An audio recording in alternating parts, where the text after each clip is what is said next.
Well, first of all, thanks for being here and learning about volleyball. And this particular season, you always kind of wonder what to say in the opening statement. So I thought I'd start with something profound, and you guys never probably heard before, but we're excited about the season this year and the team we have.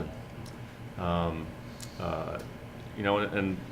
kind of half-heartedly joking, but we are. This is a great group. Preseason has gone extremely well. We think we've been training very hard, going a couple times a day, and got some scrimmages, a lot of skill work.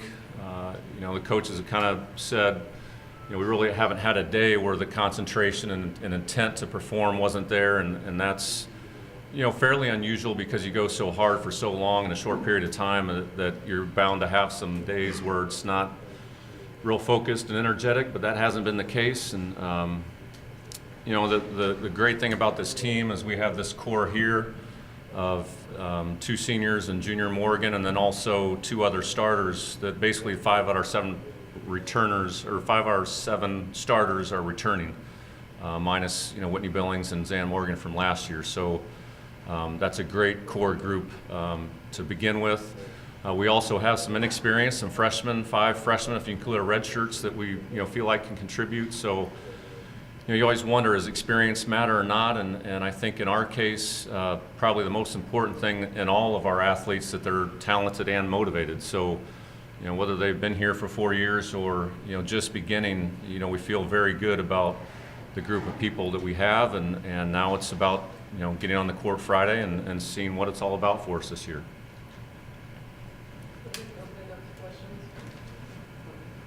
What's the impact of the SEC network? Well, first of all, for a women's sport like volleyball, that we have had the luxury of being on TV quite a bit here in the last few years, but for us to be on, of our 31 matches, 8 nationally live events on ESPNU and SEC, and then 19 others that are going to be on basically a digital platform, that's unprecedented. Just looking even at the Big Ten, which is a great volleyball conference, some of those schools are getting on live 4 to 6 times. So initially already we're going to be on a substantial amount, and it's already affected our recruiting. It's great for our athletes that parents live in various parts of the country, that they can see their daughters perform and friends perform, and it's a major deal. And also, thinking about this, the chance for the sport of volleyball in the South has grown tremendously since I've been at Kentucky. Just the recruiting bases have grown substantially, but to educate and for the people that haven't been exposed to volleyball now know what they're going to go see, because they're going to be able to see it on TV and understand a little bit more about the game. So we think it's impacted in several different ways. Can you reflect on that trip to China a little bit? Maybe what it's done for this team so far? Our trip to China, it went really well. We played professional teams over there, which is just even more experience. I know it's great that we were able to get experience with the team that we had without the seniors, to get even more practice with us and to build the chemistry on the court and playing together with a new lineup.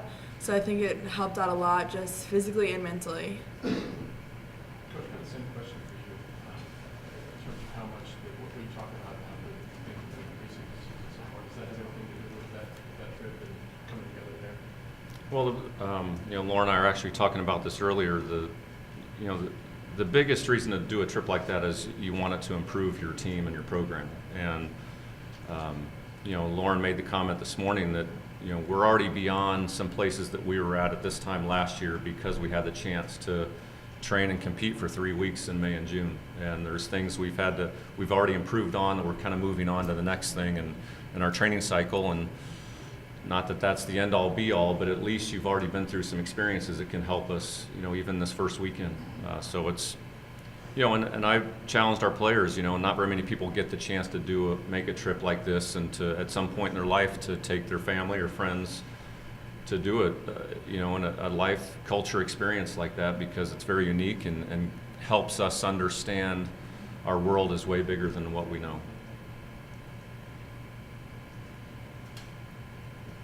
2 tournaments at home out of the gate. What kind of competition you guys will be facing this season?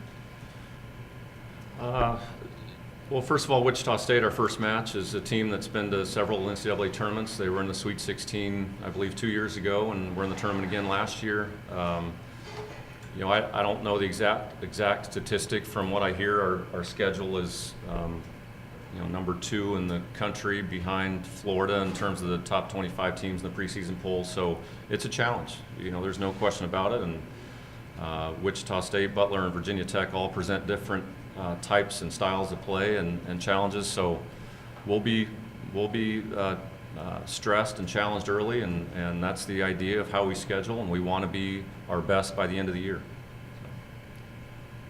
Jeff, you coach talked about it, so I'm say a little bit about the leadership of this team. How is that shaping as you go to Super Bowl as a senior? I think we definitely have, like he said, we have a core group of people on the court, that are working together. So Morgan's a junior, but she's really stepped up to be a leader, as well as other underclassmen and upperclassmen on our team. And so together we all kind of try to figure out what works best for our team, ways to lead others and ways to bring others on board, like our freshmen that didn't experience our China trip. That gave us a great opportunity to all work together, so we have to bring them with us and get them involved, and that's what, as leaders, us three try to really do. Dominique Hawkins said that the Chinese food wasn't anything they already expected. What did you guys kind of experience over there as far as the food? Yeah, it's nothing that we expected. The first day we got there, we had like chicken foot, snail. At one point in the trip, we tried face skin. So definitely very odd things that we would never have in America. So it was a good experience, though. Morgan with twice. You need to ask Morgan. Yes, the food was the same both times. It's not like typical what we see as Chinese food here. It's not our great sweet and sour chicken and rice and stuff. But it's what they eat and it's what they enjoy. So it was very interesting to see just how different our cultures were. Well, you say it's interesting, but how challenging was it to look at it and try to consume it? Yeah, that was challenging is a good word. Because they present it in a way that's not super appetizing to us. So like when they brought out, we had pigeon one night, and the pigeon was literally, it was still in the shape of a pigeon with the head and the beak and everything. The fish, it still had all the bones in it, had the head, you could like play with its mouth. So yeah, it was a challenge trying to find things that we actually liked. But it was interesting. We tried a lot of different things. So Tastes like chicken? it tastes like China. But it was a really neat experience. What's it like to look at your food and have it look back at you? Very Non-appetizing. Yeah. Yep. Coach, Zane and Whitney, obviously two really good players. How do you view replacing their coach? You obviously don't replace the players. How do you do that? Well, that's been one of something we've thought about a lot since January, because they were so effective at running off of 1 foot and killing the slide, what we call our dog set, and very effective blockers. So, making up for the points lost that they scored in those two aspects is, we've had to adapt a little bit, change our style a little bit, and I think our players understand and appreciate that challenge, and we're certainly embracing it, and we're finding new ways, and now it's just putting it all to the test on when we finally play against outside competition to see if those things have worked. But Whitney and Zane were here for 5 years. I mean, they came in as very raw athletes and left first team all conference players and all Americans. So it won't be easy, but I'm just glad to have a group like this. That this is a very experienced group in terms of playing winning volleyball. They've played in a lot of successful matches and teams, and there's a lot of things that don't have to be said as a coach because they've already thought about it and addressed it with the group. With luck with injuries and understanding it's a long road and so forth, could this be the best team? Sure, why not? I mean, I don't know yet. I know that we have a lot of depth. We have some options if we do have some injuries, which certainly hasn't been the case in some years that we've been here. And some players, again, this team, I think, has no fear in terms of competing against anybody, and I can't necessarily say that before. I mean, there's some anxiety when you play against certain teams and ranked teams and where they come from, and because this group right here has been in situations against, even in club and high school all the way through now, that they faced all types. It's, I'd throw this group up against anybody, but, it's about executing. You mentioned that TV exposure has already made a difference in recruiting. Can you give me a little example of that? I mean, what you're talking about that has already made a difference? Well, I think when you go recruit outside this general area around the country, that you can talk about their families being able to see their daughters play all the time, and and when I can't talk specifically about individuals, but when you get text messages and emails from recruits that have committed to us, not signed yet, but committed to us, and how excited they were to see us on the ticker of the SEC network. I mean, just that little exposure already gets them excited about putting the uniform on and their family being able to see them play. So I think it expands our tentacles in recruiting around the country and enables us to open more doors that maybe weren't there. And not that there weren't too many doors that were shut, but it just makes it a little bit easier to say you will see your daughter play, and quite often. And so that's probably the biggest example. For any of the players, how excited are you to get this role, and why are you excited? I'm super excited just because the last time we competed was in China, so I'm excited to start this season here back in the United States with the experience that we had coming from China. And I know this team has already put forth a ton of effort and a ton of work, and I'm just excited to see where that's going to take us throughout the season, because I think it's going to take us pretty far. Well, in playing the folks over there in China, did you notice a distinct difference in the style of play as opposed to what you did here? Not a huge distinct difference, but they did do some things that were a little bit different than us. Well,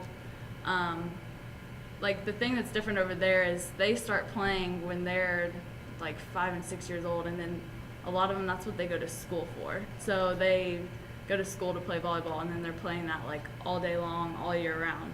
So the reps that they get in, and just like the perfection in every rep is there, and they were scrappy, and they ran a slide. Some teams ran a slide that was faster than anything we'd ever seen. So we knew if we could defend that and stop that, we would be able to stop anything that we came across this season. So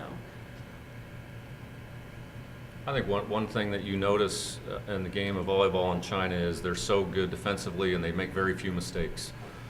So the style is, we've seen a lot of things that they do, but how efficiently they do it. And we've talked about this could be the best defensive team that we've had here at Kentucky, and part of it is talent, of course, but part of it is, I think all of them but 3 saw firsthand how hard it was to win a rally over there, and you had to work for it. They weren't going to give you the point. And in practice right now, I mean, it's very difficult to kill the ball in our gym.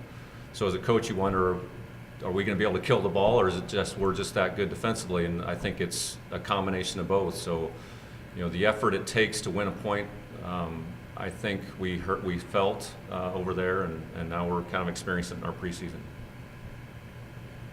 Was it something you were able to take away from their game, the way they played, that you could utilize and teach? No question. There's no question about that. I mean, for example, we played the Beijing pro team that's finished 4th in the country, their league over there at the last match, and they beat us 3-0. The scores were like 26-24, 25-23, something like that. The last game, I think it was 28-26, and we had 17 serving errors, and they had 4. That's 13-point differential just in serving, and we lost a deuce game every time. But to transfer that, I mean, just our error percentage goal as attacking is 15% or less, or that's typically what it's been the last couple of years. In our blue-white scrimmage, on the kind of the starting group side, there was 10%.